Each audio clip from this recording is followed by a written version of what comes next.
Clorinda by Robert Kinnerk, illustrated by Stephen Kellogg.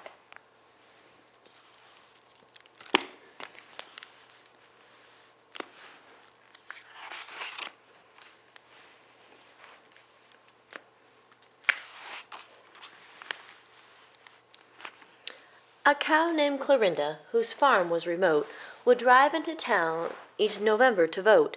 But one year she happened, through some odd mischance, to sit through a program of classical dance. "Super! Marvelous! Magnificent! Wow!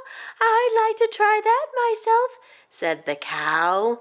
She asked a young farmhand named Leonard P. Cage to build in the back of the barn a small stage, and there, behind tractors and old stacks of hay, she put on a tutu and practiced ballet. "You can't dance, are you nuts?" said a turkey named Doris. The ducks and geese and hens, in sort of a chorus, all said to Clorinda, "No, that won't do. You're only a cow, and what they do is moo. Moo! Just moo, moo, moo!"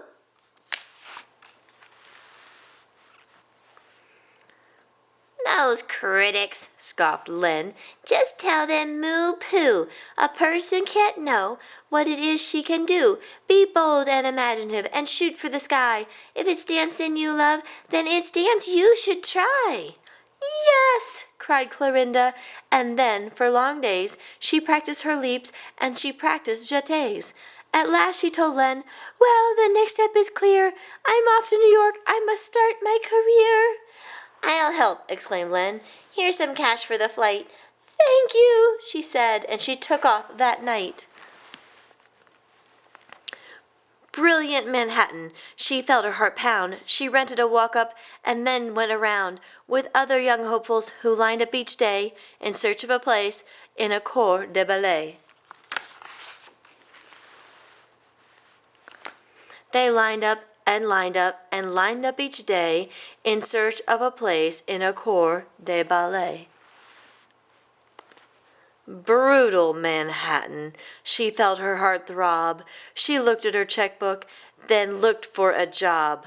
"Buck up," she thought, "for you know that it's true. A person can't tell what a person can do. Don't be discouraged. Don't sit down and cry. Get out there, Clorinda, and give it a try." She pounded the pavement for day after day, till finally she found, in a tiny cafe, a job waiting tables and cleaning up spills. Her boss told her, "Smile when presenting the bill."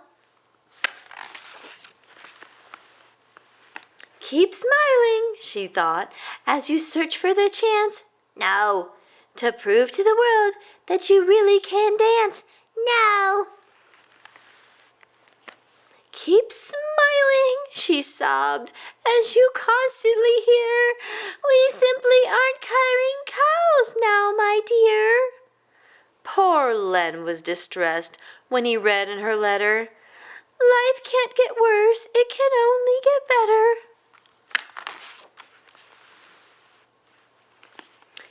And better it got. The very next day, a theatrical agent was in the cafe. Clorinda's heart leaped when the fact was disclosed that a dancer he'd hired was now indisposed. "Indisposed?" thought Clorinda. "Why, this must be fate." She spun and she stepped up and took the man's plate. She brought him his coffee on high tippy toes and glided away just like someone who knows, pirouetting and leaping and all about dance. And the next thing you know, she had her big chance. "Thank you very much. I quit." Len was the first one she phoned up to tell, "Tonight I'm on stage in the ballet Giselle." She rushed up to practice. She practiced all day, and barré, her positions, and of course her jetés. But one leap she feared would be quite hard to do, for she had to be caught by a dancer named Lou. She studied her partner, then told him, "Somehow you must think twice about catching a cow." "No problem," Lou told her. He said to her, "Please, check out my biceps and check out my knees. I'm in perfect condition and trained furthermore in helping my partners glide safe to the floor." "Well, fine, then we'll try it," Clorinda replied. "People can't tell, at least not till they've tried, what it is they can do, and that is a fact." The stagehands hissed, "Hurry, you'll miss the first act."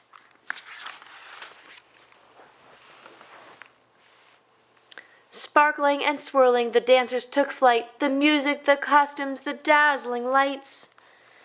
The grace and the glamour, the shouts above "Bravo!" filled her whole heart with a wonderful glow. She danced like a feather, she danced like a flame, she skipped and she whirled until the time came for each ballerina to fly through the air, arc and float downwards and come to the earth where their partners awaited in perfect array to step forth and to catch them and dance them away. Those ahead of Clorinda flew just like a cloud. The applause that exploded was fervent and loud.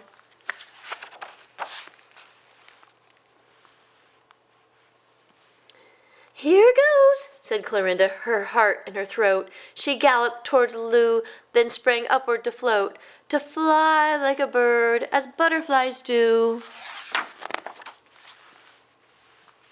But the opposite happened, and she flattened poor Lou. Oof! She crashed, and she smashed, and she crushed, and she smushed, and the whole auditorium suddenly hushed. Lou gasped weakly. He struggled to rise.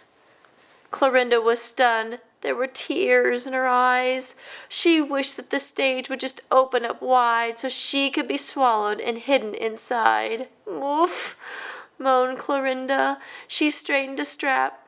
Then, to her surprise, she heard somebody clap.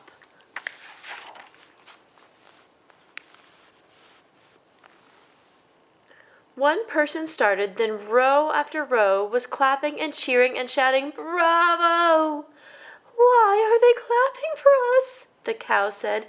"It seems that they ought to be booing instead."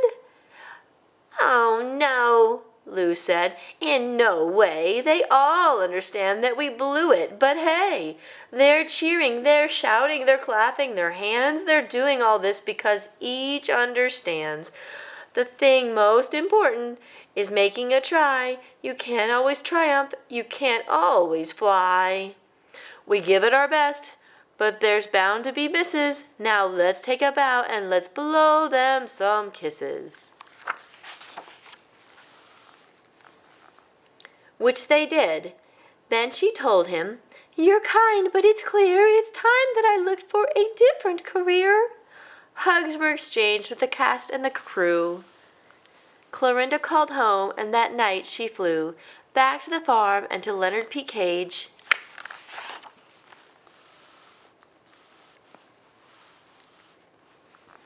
She was moved when she found he'd enlarged her old stage. "You're a prince, Len," she whispered. "I'll dance you my thanks." Then nimbly she mounted those dusty old planks. She danced like a feather, she danced like a flame. Word spread to the neighbors, and the animals came. They clapped for Clorinda, they shouted their praise. Then over the course of the next several days, on the stage in the barn behind old stacks of hay, the marvelous cow trained them all in ballet. "That's lovely, Boris. On your toes, Morris. Very good, Doris." And now if you go there, and don't miss the chance, you'll see animals everywhere dance, dance, dance.